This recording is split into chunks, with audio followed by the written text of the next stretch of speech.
Insurance industry में काम कर रहा हूँ। मेरा लॉन्ग एक्सपीरियंस है इंश्योरेंस के साथ काम करने का। मैंने अपनी पढ़ाई मास्टर्स की है कॉमर्स में और उसके बाद मैंने अपनी फेलोशिप कंप्लीट की बॉम्बे से। बाय चांस किस्मत की अच्छी बात समझ लीजिए कि मुझे थोड़ा पढ़ने का शौक़ था और मैंने अपनी पढ़ाई फाइनेंशियल मार्केट में पूरी की है। तकरीबन इन 20 सालों में मैंने डबल मास्टर्स की है। उसके बाद फाइनेंशियल मार्केट में फेलोशिप किया बॉम्बे से, इंश्योरेंस इंस्टीट्यूट ऑफ इंडिया से स्पेशलाइज्ड पेपर क्लियर किए जो कि कंसर्न थे इस चीज़ के साथ रिलेटेड कि इंडिया की जो डेट मार्केट है और जो इंडिया की स्टॉक मार्केट है या गवर्नमेंट सिक्योरिटीज़ हैं, बॉन्ड्स हैं, वो कैसे वर्क करते हैं। इंडिया एक ऐसा कंट्री है जिसकी जो फाइनेंशियल लिटरेसी रेट है that is a very very less, बहुत कम है। मतलब लोग इंडिया के बारे में पूरे वर्ल्ड की ये राय है कि India is financially illiterate country which is not good for us. हमारे देश की जो पॉपुलेशन है उसका आज भी 90% लोग बैंक्स में और मान लीजिए पोस्ट ऑफिस में इन्वेस्टमेंट्स करते हैं। बैंक्स में भी ज़्यादा सरकारी बैंकों में, क्योंकि लोगों की ये राय है कि शायद बैंक्स डूब सकते हैं, हमारा पैसा डूब सकता है। जो गवर्नमेंट जो बैंक्स हैं वो ज़्यादा सेफ एंड सिक्योर हैं, ये मिथ है।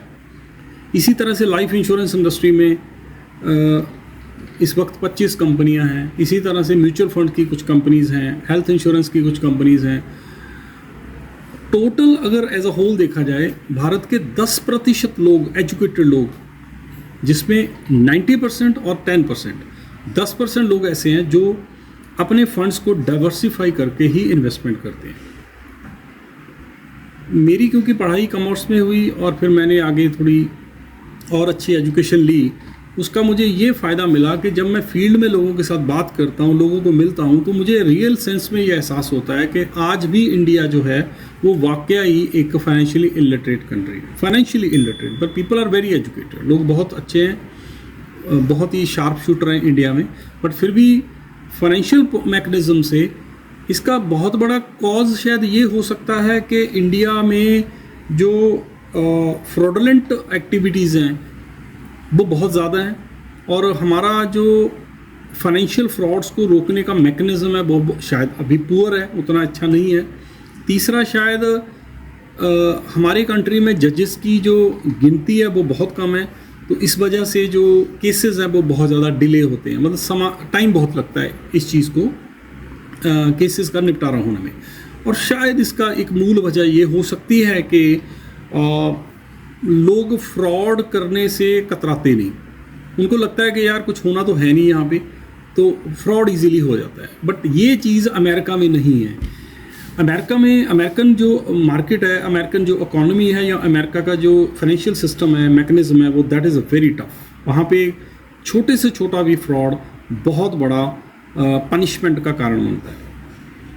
तो इंडिया में तकरीबन इन 20 सालों में मैंने अपनी पढ़ाई के साथ साथ बहुत एक्सपीरियंस गेन किया। बहुत लोगों को मैं मिला हूँ, मतलब हज़ारों की तादाद में लोगों को मिला हूँ। सबका एक्सपीरियंस मैंने एक्वायर किया, गेन किया। लोगों से मैंने बातचीत की, लोगों के मेंटल सेटअप को समझा। आज ना आपके साथ मैं एक छोटा सा एक हिस्टोरिकल इवेंट शेयर करना चाहता हूँ। उस इंडिया में जो सबसे पहला सेक्टर ओपन अप हुआ था ब्रिटिश टाइम के दौरान, वो बैंक भी नहीं हुए थे। इंडिया में जो सबसे पहला सेक्टर ओपन अप हुआ था वो हुआ था इंश्योरेंस 1845 1845 में। 1845 में इंश्योरेंस जो सेक्टर था वो ओपन अप हुआ। पहली oriental life insurance company, oriental company है जिसका बहुत पुरानी कंपनी है, ओरिएंटल लाइफ के नाम से इंडिया में रजिस्टर हुई। फिर धीरे धीरे दूसरी कंपनीज आई, तो धीरे धीरे भारत के बहुत सारे जो रिच लोग थे उन्होंने अपनी कंपनियां एस्टेब्लिश की लाइफ इंश्योरेंस बिजनेस में। इसी तरह से जनरल इंश्योरेंस बिजनेस में भी लोगों ने अपनी कंपनियां सेटअप की। तो over a period of time India में जो इंश्योरेंस सेक्टर है वो पेनिट्रेट हुआ, बड़ा फूला। ये ब्रिटिश टाइम की बात कर रहा हूँ। इसी तरह से प्राइवेट बैंक्स आए उस वक्त, बहुत सारी, पंजाब नेशनल बैंक एक बहुत बड़ी एग्जांपल है, लाजपत राय की तरफ से ओपन अप हुई। तो इस तरह से बहुत सारे प्राइवेट लोगों ने अपने बैंक्स ओपन किए, गवर्नमेंट ने भी इनिशिएट किया, बिल लेके आए, गवर्नमेंट ने लॉ बनाया ब्रिटिश टाइम के दौरान। तो ये सिलसिला चलता रहा। अल्टीमेटली हम लोग 1947 तक पहुंच गए। 1947 में जब हम आज़ाद हुए तो हमारे पास कोई स्ट्रक्चरल कुछ भी नहीं था, कुछ भी स्ट्रक्चर नहीं था। ना तो इंश्योरेंस कंपनीज को रेगुलेट करने का कोई मैकेनिज्म था, ना ही हमारे पास बैंकिंग सिस्टम को रेगुलेट करने का कोई मैकेनिज्म था। हालांकि आरबीआई 1935 में एस्टेब्लिश हो चुकी थी, आरबीआई के पास वो राइट्स आ चुके थे, पर फिर भी वो उस लेवल का मैकेनिज्म नहीं था।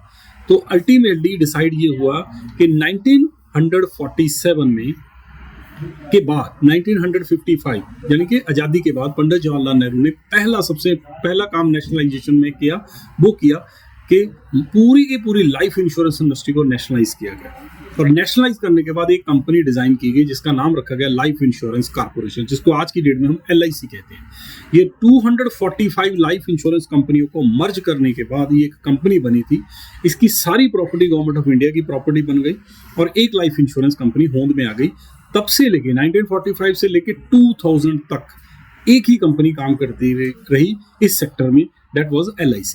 1992 में जब पहली बार लिबरलाइजेशन, ग्लोबलाइजेशन की बात हुई तो पहली बार डॉक्टर मनमोहन सिंह ने यह मुद्दा उठाया कि भाई एक ही कंपनी पूरे देश को केटर नहीं कर सकती, एक ही कंपनी जो है ना पूरे देश के लोगों को सिक्योर नहीं कर सकती, क्योंकि पेनिट्रेशन इज वेरी लेस।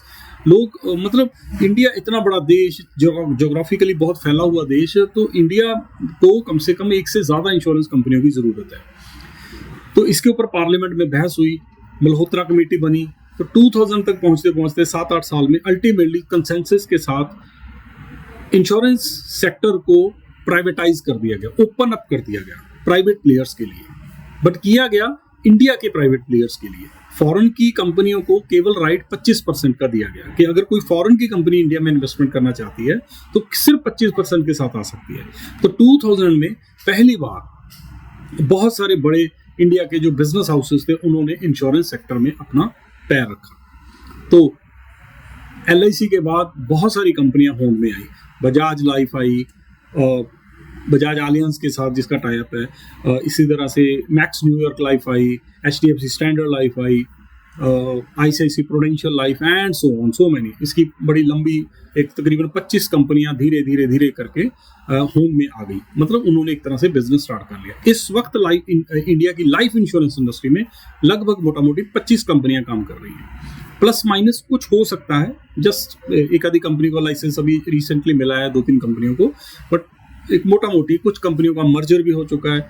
तो हम उस इतना ज़्यादा डीप में नहीं जाएंगे, मैं आपको एक कॉन्सेप्ट समझाने की कोशिश कर रहा हूं। तो आज की डेट में जो सबसे इंपॉर्टेंट चीज है, जो समझने वाली चीज है, वो है कि इंडिया की लाइफ इंश्योरेंस इंडस्ट्री, इंडिया की जनरल इंश्योरेंस इंडस्ट्री, इंडिया के बैंक्स, इंडिया की mutual fund industry, I mean to say stock market industry, India की बॉन्ड मार्केट, इंडिया की गवर्नमेंट सिक्योरिटीज जितनी भी काम करते हैं, गवर्नमेंट सिक्योरिटीज में जितना भी पैसा इन्वेस्ट होता है, पूरी तरह रेगुलेटेड सिस्टम है। कोई फ्रॉड नहीं हो सकता किसी के साथ, फ्रॉडलेंट के कोई चांसेस नहीं है। सिर्फ the word is miss selling, गलत तरीके से सामान, किसी को झूठ बोल के सामान बेचा जा सकता है, पॉसिबिलिटी है। अब इसका भी सबसे बड़ा कारण ये है कि लोग ट्रस्ट पे काम करते हैं। ये देखो, ये कमाल की बात है, इंडिया में आज भी लोग ट्रस्ट पे काम करते हैं। लोग ये नहीं देखते कि भाई जिस बंदे से हम कोई चीज, प्रोडक्ट बाय कर रहे हैं, उस बंदे की एजुकेशन क्या है, उसकी बेसिक क्वालिफिकेशन क्या है। इस चीज का अभी तक लोगों ने कोई पैरामीटर सेट नहीं किया। तो ये चैप्टर नंबर 1 था। चैप्टर नंबर 2 में हम अगला स्टेप डिस्कशन करेंगे। Thank you so much. Please मेरे चैनल को लाइक और शेयर करना मत भूलिएगा। मैं आपको नई नई वीडियोस इन्हीं टॉपिक्स पे, नॉलेजेबल टॉपिक्स पे, स्पेशली फाइनेंशियल मार्केट के टॉपिक्स की आपके लिए बनाता रहूंगा, जो कि आपके लिए फ्यूचर में बहुत ही ज्यादा यूजफुल होंगे।